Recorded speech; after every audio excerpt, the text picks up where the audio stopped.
Matthew 25.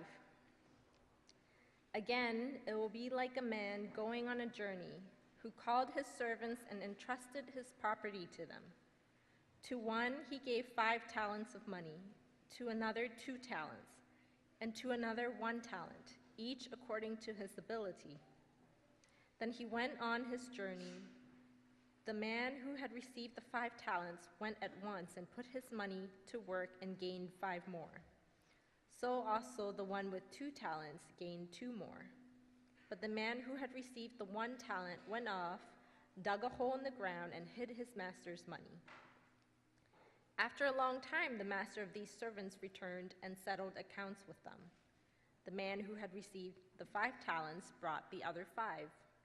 Master, he said, you entrusted me with 5 talents. See, I have gained 5 more. His master replied, well done, good and faithful servant. You have been faithful with a few things.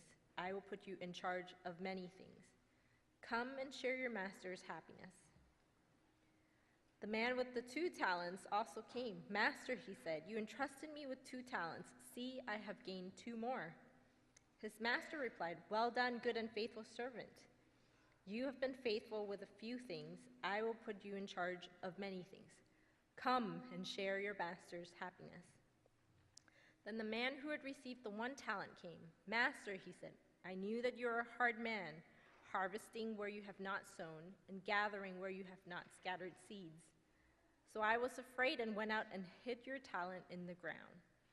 See, here is what belongs to you. His master replied, you wicked, lazy servant. So you knew that I harvest where I have not sown and gathered where I have not scattered seed. Well then, you should have put my money on deposit with the bankers, so that when I returned, I would have received it back with interest.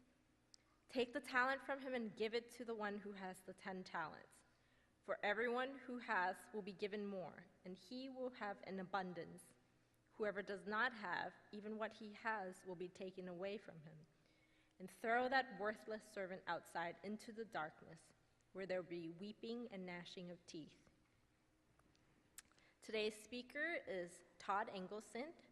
Todd is the president of Peer Servants, a Christian microfinance organization based here in the Boston area with partners all around the world. Todd is an actuary by profession, but after 20 years of working at John Hancock, he decided to transition to being a full-time peer servant president in 2004. Todd and his wife Leslie worship at Grace Chapel, and they live in Lynn.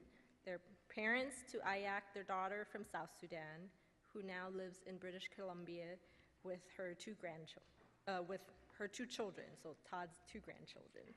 Please join me in welcoming Todd.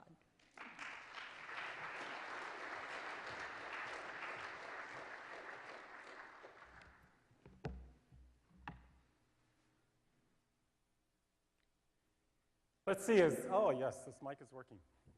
Do we have 2 mics? Is this sounding okay? And I'm just going to grab my water from the first service. It's been great to be with you this weekend. It's been a real privilege, and it's brought great, great joy to our lives. I was thinking of the number of ways that we've been blessed, and at the top of my list until just a few minutes ago were the dumplings. Now, I have to confess, this sport jacket used to button, but I'm having a hard time kind of buttoning it now after those dumplings. But having just seen this dance, now I understand how you stay so thin with all these dumplings. And so I don't know if the young people will allow me to join. I look probably a little past prime, but I'd love to learn how to dance like that. So thank you, young people, for adding to our worship this morning. That brought great glory to God. Thank you. Well, we've been talking this weekend about the kingdom. We started on Friday evening talking about embracing the kingdom, understanding what Jesus meant when he talked about the kingdom and what he was asking us to do when he said, extend this kingdom of heaven to earth and seek this kingdom first. So it's really important that we laid that foundation of understanding what Jesus meant when he talked about the kingdom. Yesterday afternoon, we talked about what it meant to be a disciple. And a disciple of Jesus is one who is at the forefront of extending the kingdom. In fact, Jesus' business strategy, if you want to call it such, his core strategy of extending the kingdom of heaven to earth was making disciples. Last night, we talked about experiencing the kingdom, how we can experience the kingdom in our lives and in our homes. So now we're ready to talk about extending the kingdom from heaven to earth. You'll recall that Jesus had this amazing vision statement, and it comes from Matthew 6:10. It's what we've prayed already, and what you've probably prayed many times. Your kingdom come, your will be done on earth as it is in heaven. And that verse, of course, has provided the theme for our conference this weekend. And you'll recall that the kingdom has three aspects to it. It has a spiritual aspect where we come into relationship with God, but it also has a material aspect to the kingdom where our needs are met and we can meet the needs of others. And it has a social aspect to the kingdom. We can live in right relationship with each other in this kingdom. So the kingdom has a spiritual, a social, and a material component to it. You'll also recall, actually we're going to back up here, sorry, I'm going to make it a little tough on the PowerPoint people. But you'll, no, I think we're good. Go to the next one. The most critical factor to embracing, experiencing, and extending the kingdom of heaven to earth is allowing the king of this kingdom to reign in your life. And you see, that goes beyond just asking him to come into our lives. It starts there. It starts with salvation, and that's what extends your life from earth to heaven. But it goes beyond that. In this kingdom, if you make Jesus your king, then he wants to extend the kingdom of heaven to earth, in you and through you. You'll recall that we have had some critical numbers that we've looked at in our weekend together. The first was 300. And 300 represents a very conservative estimate. I've heard some people even say 2,000. But it represents a very conservative estimate of the number of verses in the Bible where we read of God's concern for the poor. So we know God is very concerned about the poor. And the second number we got was 40. 40 represents the percentage of our world's population that's living on $2 or less a day. Imagine that, living on $2 or less a day. But from those two numbers, we can conclude that God has a deep concern for the poor, and he wants us to have that same concern. And there are still many people who are very poor. And so God calls us to extend this kingdom of heaven even to them. You'll recall we've also collected some gifts along the way. For some of you, that's been your favorite part. And the first gift that people got Friday night was a mustard seed, just to remind them that Jesus said the kingdom is like a mustard seed. And it's like a mustard seed because the kingdom kind of grows in small ways. And that miraculous little mustard seed is the same kind of seed that God puts in each of you to be able to, if it's nurtured with prayer, with his word, with service, it can grow into the kingdom, and you can experience the kingdom. You can extend it to others. The other gift we got last night was a fine pearl, a reminder from one of Jesus' many stories where he says the kingdom of heaven is like. And one of those stories, he equated it to a fine pearl that somebody would find. It was of tremendous value, but despite its value, they would go sell it to be able to have the kingdom, that they would give up that fine pearl to experience and extend the kingdom. So from that, we gain an appreciation of just how precious this kingdom is. And so we get to one more story where Jesus said, the kingdom of heaven is like. Now, there are many times in Matthew in particular where we read Jesus saying the kingdom of heaven is like. And why do we see so many stories? Well, Jesus taught his disciples to pray, your kingdom come, your will be done on earth as it is in heaven. So you see Jesus many, many times then telling his disciples, this is what the kingdom of heaven is like. And so one of those stories where he's saying this is what the kingdom of heaven is like is the scripture passage you just heard from Matthew 25, verses 14 through 30. You know, we've been on somewhat of a journey this weekend looking at the kingdom.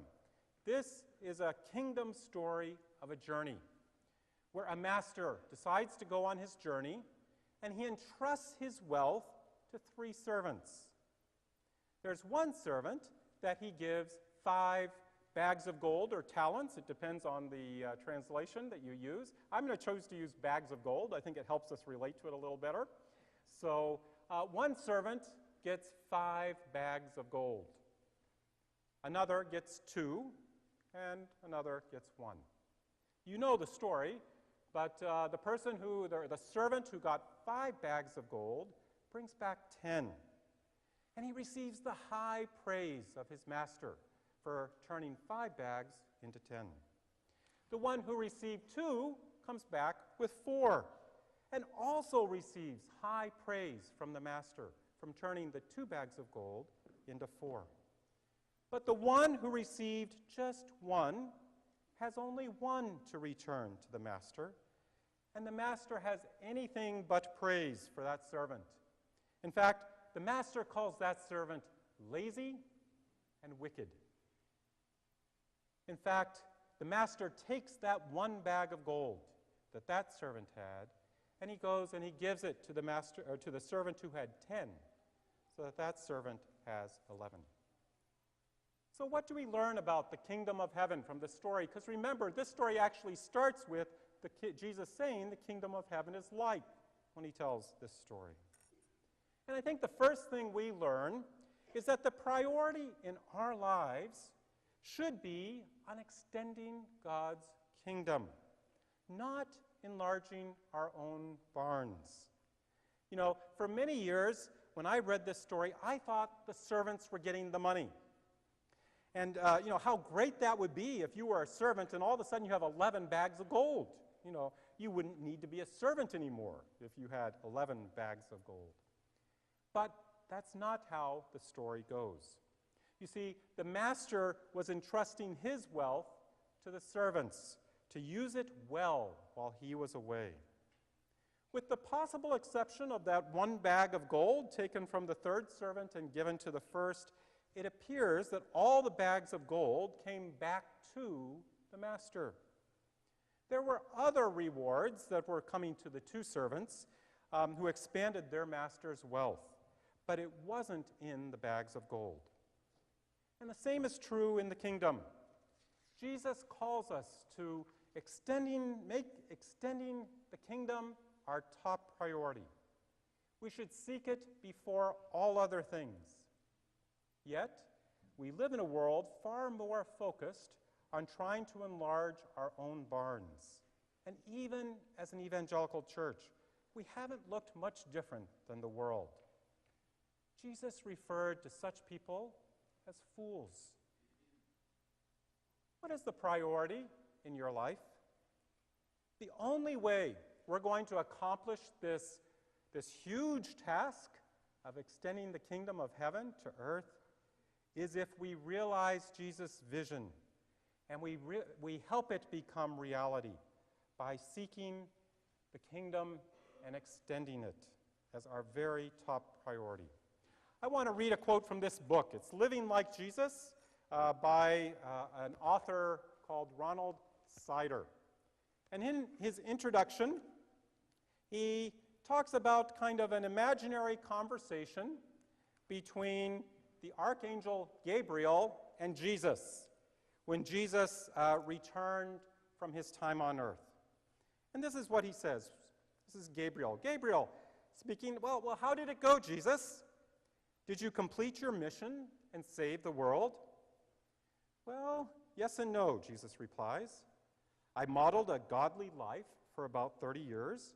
I preached to a few thousand Jews in one corner of the Roman Empire. I died for the sins of the world and promised that those who believe in me will live forever. And I burst from the tomb on the third day to show my circle of 120 frightened followers that my life and story are God's way to save the world. Then I gave the Holy Spirit to those 120 and left them to finish the task. You mean, Gabriel asks in amazement, your whole plan to save the world depends on that ragtag bunch of fishermen, ex-prostitutes, and tax collectors? That's right, Jesus replies. But what if they fail? Gabriel persists with growing alarm. What's your backup plan? There is no backup plan, Jesus says quietly. And that's a very important reality for all of us to remember and embrace. Jesus' plan for extending the kingdom of heaven to earth is up to us. He doesn't have a backup plan. We are the means through which Jesus wants to extend his kingdom to reach the world. And as a result, that should be the top priority in our lives. But there's a second priority in this story that Jesus teaches about the kingdom. And that second priority is that we should make enhancing our abilities to extend the kingdom a priority in our lives. You see, the master gives out these bags of gold according to the abilities of the servants. We never learn what the first servant did to deserve getting 5 bags of gold, but in all likelihood, it resulted from years of hard work and faithful service to the master. What are your current abilities to extend the kingdom? Are you taking steps to enhance those abilities? We need to be identifying effective ways to enhance our abilities to extend the kingdom, and then invest our lives in enhancing those abilities. That is what has led us actually at Peer Servants to work in this area of Christian microfinance, because we found it as a very, very effective way of enhancing our abilities to extend the kingdom. I'm going to tell you some stories on that in just a bit. But before we leave Jesus' story, there's one final thing we need to take note of, and that is that this kingdom story reminds us we will have to give an account regarding how effectively we extended the kingdom while Jesus has been on his journey. Our lives are short. None of us, even though many of you are young, and by young I define it as anyone younger than 54, our lives are short. And none of us have that many days or years left to extend the kingdom. Can we be the soil which produces a good crop, multiplying 30, 60, or even 100 times over? And I want to say this especially to the very young people, because I wish I had embraced this gospel of the kingdom when I was your age. It's a huge task. Think about it. Think about how amazing heaven is. And Jesus is calling us to extend that here to earth. It's going to take more years than I have left. And I have to admit, my generation has not done it very well. Your generation can do it much better than we have.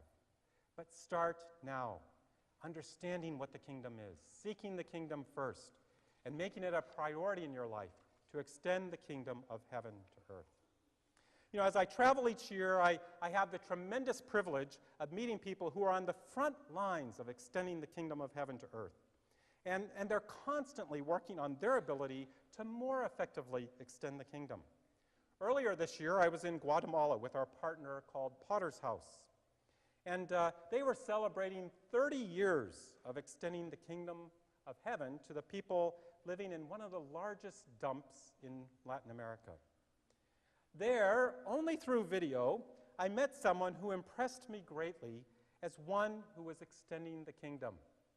And I want you to meet that person as well through video this morning. So let's run this video. Hi, my name is Ivy Q, and I volunteered at the Potter's House in January 1999 for about 6 months. I was 22 years old, and it was the year between college and medical school. I remember fondly many days spent with Gladys, Edgar, Yasmina, Hector, and many others in the Potter's House community. I worked in the office with Gladys, in the kids program with Yasmina, in the clinic. We often went to the dump to visit families. It was an eye-opening experience for me, and I came away more blessed and encouraged by the perseverance of the families and the workers here than anything that I could offer. One of the conversations that left a deep impression on me was with Gladys, when she told me about her journey, how God led her to the dump and gave her hundreds of children to care for. She and the others who worked at Potter's House inspired me through their radical faith and generosity. Their lives were truly not their own. They were extensions of Jesus. They saw the children and families of the dump as treasures.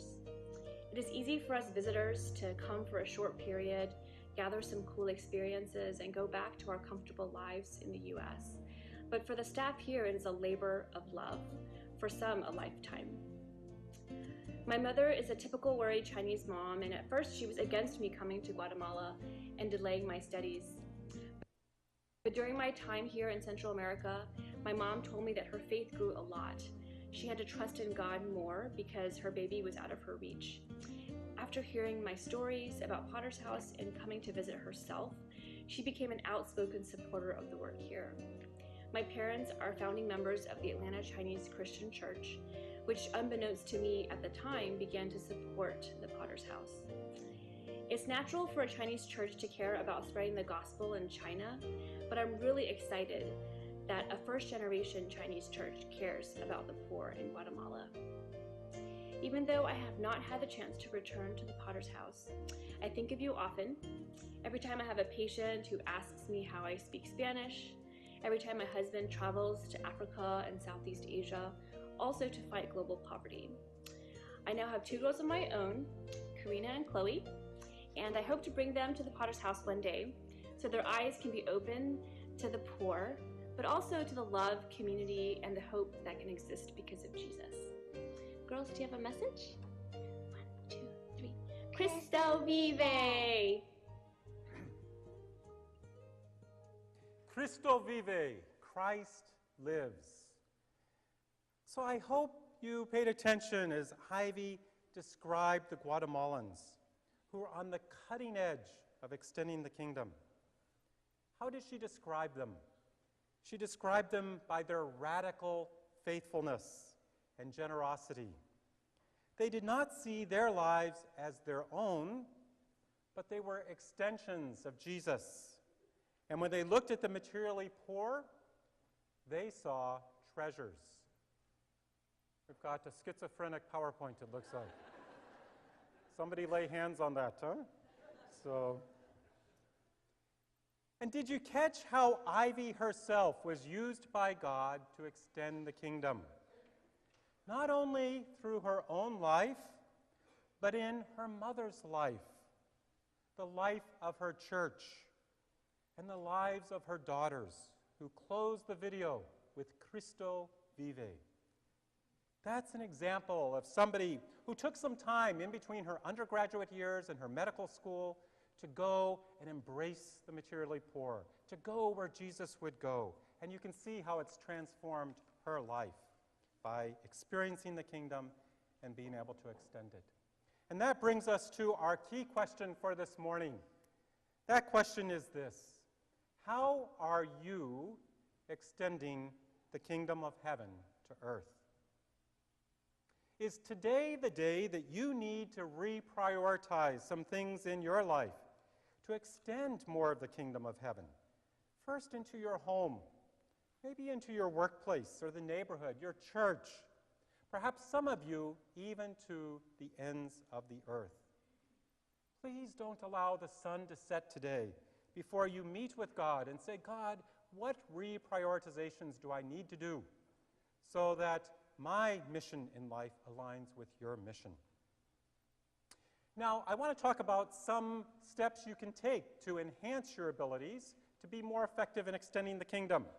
And to do that, I'm calling on my gang of M&Ms here, which the PowerPoint, if we go another couple clicks, will get us to. We have 5 M&Ms that are going to help us here, and 5 M's that will enhance your ability to extend the kingdom. The first M is make your life missional. You need to be on a mission in your life. Adopt a personal mission statement that will help you set your priorities. And especially, again, to the young people, I would encourage you to do this. Develop a mission statement that says, this is what my life is going to be about. And make sure that mission statement aligns with Jesus' mission to extend the kingdom of heaven to earth. Maybe you want to go on a missions trip. I was so encouraged to hear of this trip to New York City. That's fantastic. Go on a missions trip to expand your worldview, to break out of your cultural limitations, and align more closely with God's worldview and God's mission. Form your personal board of directors, like-minded followers of Jesus who will encourage you to be radical in your commitment to extend the kingdom. That's what it's going to take. It's going to take your willingness to give up everything. So first, be missional. Second, be merciful. You will enhance your ability to extend the kingdom if you become more merciful. I want you to think about heaven. You should think about heaven a lot because that's the kingdom you're supposed to extend to earth. And one of the things when you think about heaven that probably comes to mind, at least it does for me, is mercy. I am terribly in need of God's mercy. And if we're supposed to extend the kingdom of heaven to earth, then we need to be extending God's mercy to earth. Who do you need to be extending mercy to? Is it somebody again in your home? Is it somebody at work? Is it one of your friends? Be merciful to them. That's one of the best ways you can help somebody else who's far from the kingdom start to understand what the kingdom of heaven is like. The third M, factor in the material. Remember our key numbers, 300, a conservative estimate of how many times God says, I'm concerned about the poor. 40, the percentage of the people in our world living on $2 or less a day. God is very concerned about the materially poor, and our world still has many of them. But there's good news. We have a third number, and that third number is 100. You see, a $100 initial microloan can put an extremely poor family on the path to experiencing sufficiency and dignity. And then when you complement that with some business training, spiritual encouragement, and a Christian team of microfinance professionals who will walk with them and invest in them, even those people who are living on $2 or less a day can be experiencing the kingdom. Not only experiencing it, but extending it to others as well. And that's what God's called us to at Peer Servants. I want to tell you quickly the story of 3 of them. There's actually over 200,000 that are currently being served. But I want to tell you a quick story of Emily. Emily's our next slide. Emily lives in the Philippines. She was widowed as a teenager. But she took a $100 loan because she had learned when she was younger how to sew. And so she took a $100 microloan from our partner in the Philippines, and she paid it back, but she used it to start this business, which is making curtains and pillowcases.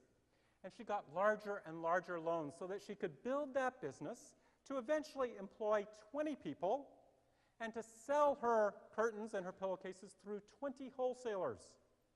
So you see what impact she had, even though she started very, very poor. She's been able to educate her children, even though she's a widow. And she's even been able to educate her extended family's children through this business. It started with a $100 microloan. The same is true for the next person I want you to meet, Claudia from Guatemala. Claudia lives in the garbage dump community that Ivy just talked about. And she's got a $100 loan to start a jewelry making business. And through that, and then subsequent larger loans, she was able to provide for this beautiful family. and educate those children and take care of her ailing father. The same is true of Joshua in northern Uganda. Joshua is disabled. He got a $100 loan to start an event planning business where he rents out these chairs and a tent and all if you have some kind of big event. So if you are planning your wedding in northern Uganda, you want to see Joshua. He'll loan you the chairs, the tent you need.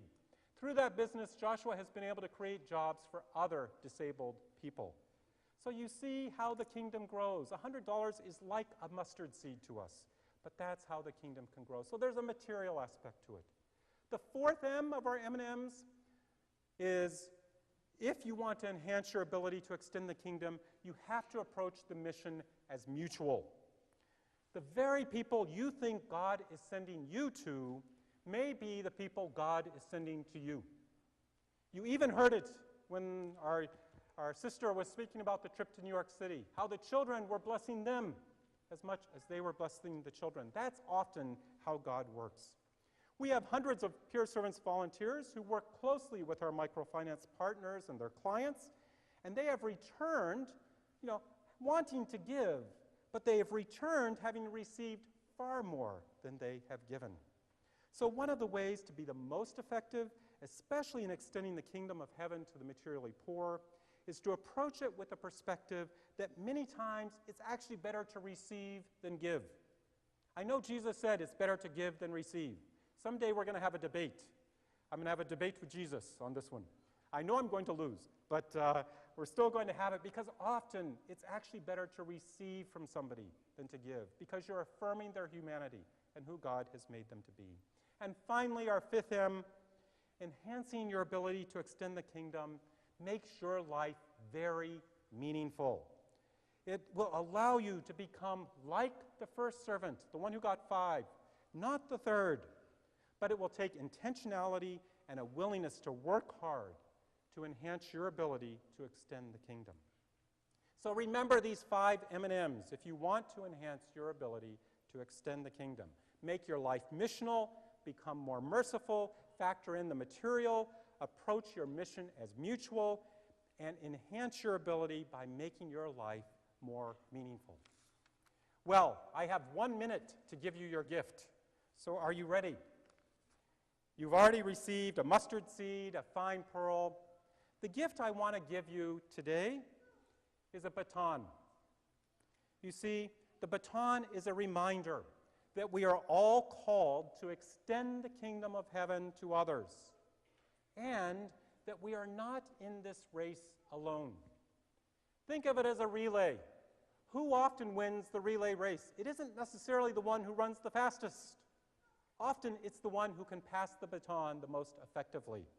And that's what we're called to do, to receive the kingdom from some, and then to extend the kingdom of heaven to others.